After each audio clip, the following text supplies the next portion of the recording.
Masyado yatang maliit ang Warriors para sa Lakers mga idol. Maliit na nga si Stephen Curry, tapos isinama pa nila sa lineup ang guard na si Chris Paul. Aminin man natin o hindi, itinitake advantage yan ng mga makakalaban nila. Tulad lamang sa play na ito mga idol, alam ng Lakers ang kahinaan ngayon ng Warriors. Ang depensa ni Chris Paul ay tinitibag lamang ng Lakers. Kaya naman kung sino ang binabantayan ni CP3 ay doon ibinibigay ang bola kung minsan pinupuwersang mag-switch ng bantay para lamang mangyari ang mismatch. Yan nga ang narantad sa Warriors at mas lulutang pa yan kapag nakarating na sila sa playoffs. Alalahanin natin, si Curry lamang sa Warriors ang nasa top 10 players ng NBA, ngunit dalawa naman sa Lakers ang pasok sa top 10, si LBJ at si AD. Sila lamang ang players na tanging pumasok sa top 10 na magkakampi sa iisang team. Kaya naman, arguably sila din ang tinitingnan at itinuturing na best duo ngayon sa NBA. Pero bukod pa diyan, napapaligiran ang Lakers ng supporting cast. Kailangan lamang ni Jared Vanderbilt na maging healthy dahil kung hindi, maaagawan siya ng pwesto ni Taurean Prince. Ang second unit ay patatakbuhin ng point guard na si Gabe Vincent.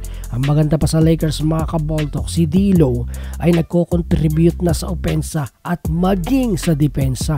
Kung dati napupuna ang depensa niya, pero ngayon mukhang malaki na ang pinagbago ni D'Lo. Mukha namang nadagdagan ng puwersang mahuhugot ng bench sa Lakers dahil si Rui Hachimura ay nasamahan ni Max Christie, isang young Kobe.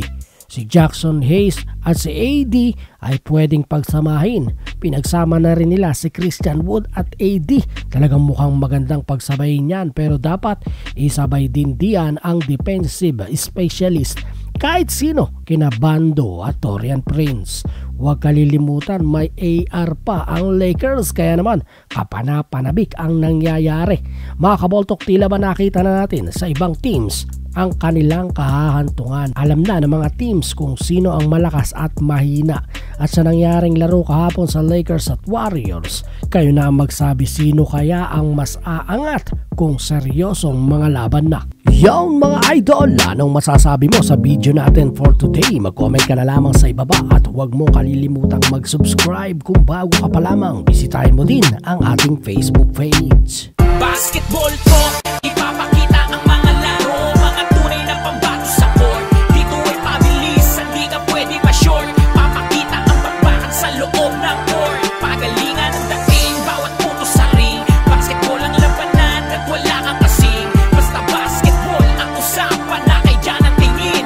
Dito lang yan sa basketball talk. Basketball talk, puso sa puso, laban ang pagalingan dito. Pabilisan at diskarte, yan ang kayo.